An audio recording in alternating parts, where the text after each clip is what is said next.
Jeffrey yang mendapat amanat untuk menjaga Farah, segera wajib lapor pada Daryl tentang apa saja kegiatan yang Farah lakukan. Kebetulan saja saat itu Jeffrey ditelepon oleh Daryl. Ia pun segera melaporkan runtutan kegiatan yang ia dan Farah lalui tadi. Jadi tadi saya ke apartemen Nona Farah jam 10 pagi, Tuan, lapor Jeffrey pada Daryl. Lalu kalian langsung ke toko, tanya Daryl. Niatan saya begitu, Tuan, tapi ternyata tengah jalan Nona Farah mengajak saya untuk sarapan dulu. Dan akhirnya saya diajak sarapan di warung makan sederhana. Ada menu bubur ayam yang rasanya super duper enak, Tuan. Baru kali ini saya merasakan bubur ayam seenak itu. Saya juga jadi terharu karena ditawari untuk sarapan oleh Nona Farah. Bahkan saya makan 2 mangkok bubur ayam, Tuan. Jelas Jeffrey dengan jujur dan apa adanya. Jadi tadi kalian sarapan berdua. Betul, Tuan Muda. Saya merasa gimana gitu kalau makan sama Nona Farah. Kenapa rasanya jadi pusat perhatian orang-orang di warung itu ya? Apa karena saya keren, Tuan? Jeffrey merasa bangga pada diri sendiri karena tadi waktu di warung makan bubur ayam itu orang-orang pada memperhatikannya. Sebenarnya Jeffrey masih ambigu. Orang-orang memperhatikan dia karena dirinya keren atau karena dia sudah makan 2 mangkok bubur ayam. Kamu duduk satu meja dengan Farah atau beda meja? Tanya Daryl kemudian. Ya satu meja dong, Tuan. Kalau pisah meja nanti dikira saya dan Nona Farah musuhan lagi, kata Jeffrey. Daryl terdengar mendesis. Kamu satu meja dengan Farah? Lalu duduknya dekat-dekat atau tidak? Sudah menjaga jarak aman kok, Tuan, kira-kira 1 meter.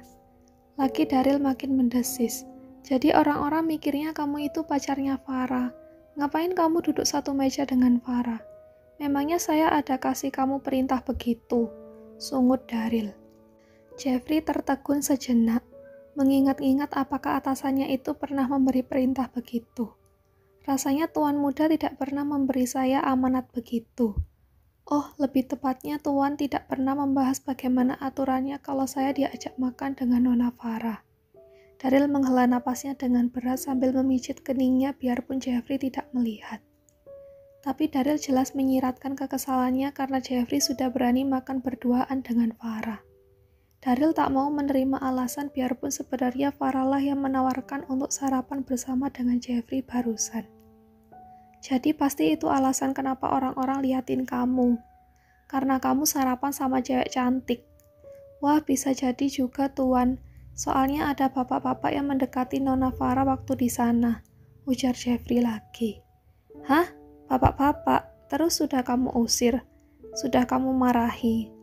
Tanya Daryl yang mulai tersulut emosinya begitu mendengar kalau ada bapak-bapak yang mendekati Farah. Awalnya saya sudah pasang badan siaga, tapi ternyata bapak-bapak itu cuma bawain pesanan bubur kami ke meja. Jadi tidak mungkin saya usir kan, Tuan, terang Jeffrey dengan polosnya. Sementara orang yang di seberang telepon sudah mulai meremas kertas yang ada di atas meja kerjanya. Mulai gemas dengan asistennya ini. Kalau saja Jeffrey ada di sebelahnya, sudah pasti Jeffrey mendapat toyoran manja dari Daryl. Tapi ada juga mas-mas yang datang menghampiri kami ke meja. Sayangnya kali ini saya tidak berani pasang badan, Tuan. Badan si mas-mas ini ototnya lebih besar daripada otot saya.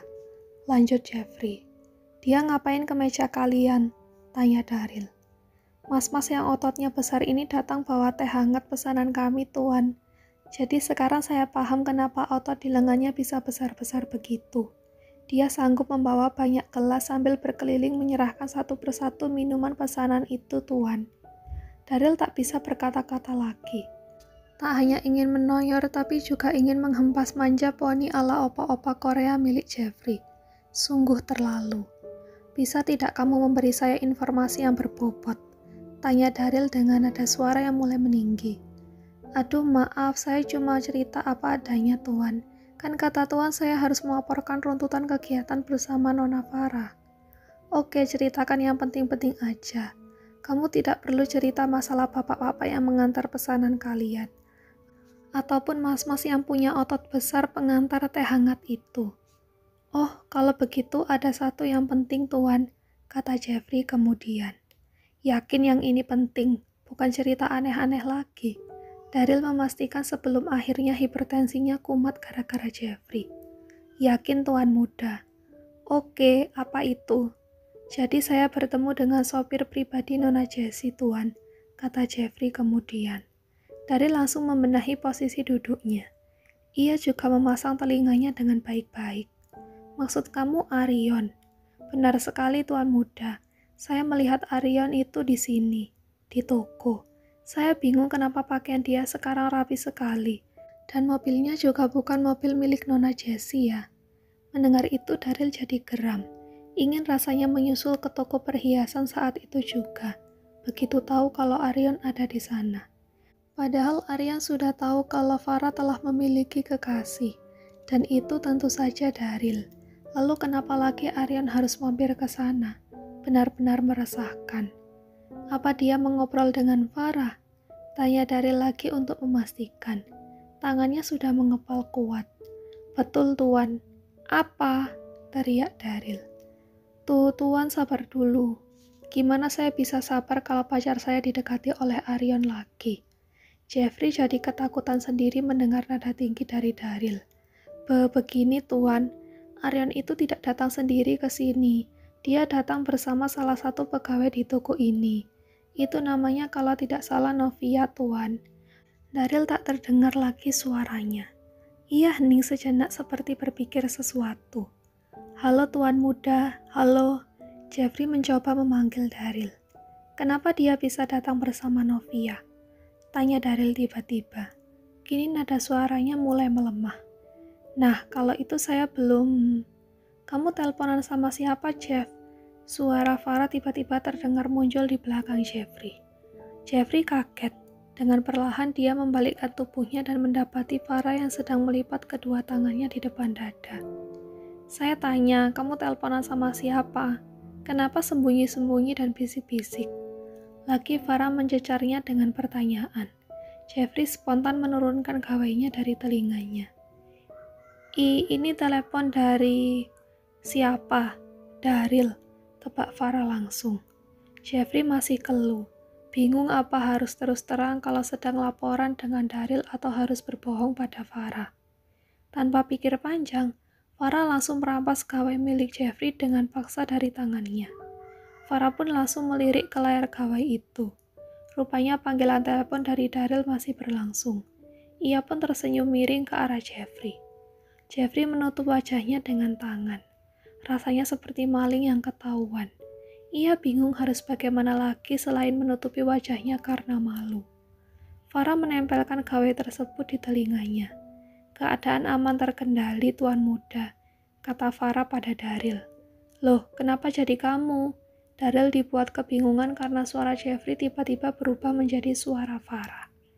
Memangnya kenapa? Oh, jadi sekarang aku paham. Ternyata tugasnya Jeffrey itu selain mengantarku, dia juga menjadi mata-mata yang harus laporan apapun sama kamu ya. Sayang, aku cuma tidak mau kamu diganggu sama laki-laki yang sudah iseng sama kamu itu. Farah memutar bola matanya. Terserah kamu deh. Ngapain Arion kesana lagi? Tiba-tiba Daryl langsung menanyakan hal yang membuatnya tadi geram.